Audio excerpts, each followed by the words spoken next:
Saint মার্টিনকে নিয়ে ফের উত্তপ্ত বাংলাদেশ মায়ানমার সীমান্ত। টগবগ করছে উত্তেজনায়। সেন্ট মার্টিনে বিজিবির সশস্ত্র বাহিনী মোতায়েন করেছে বাংলাদেশ। মায়ানমার সীমান্তবর্তী সেন্ট মার্টিনে বিজিবি মোতায়েনের বিষয়টি সরকারিভাবে সিদ্ধান্ত নেওয়া হয়েছে বলে জানিয়েছে বিজিবি সদর দপ্তর। বিজিবির জনসংযোগ কর্মকর্তা মহসিন রেজা এই কথা জানিয়েছেন।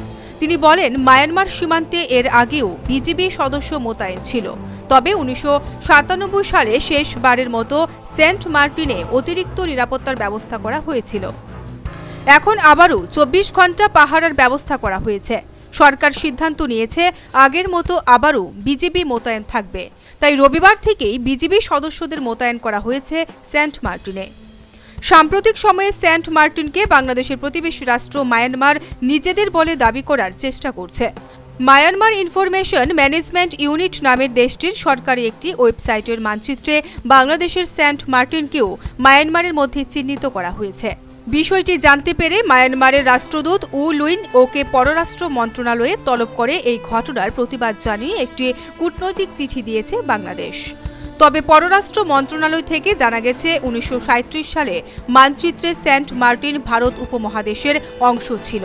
1947 সালে ভারত পাকিস্তান ভাগের পর সেন্ট মার্টিন ওই সময়ের পাকিস্তান অংশে ছিল।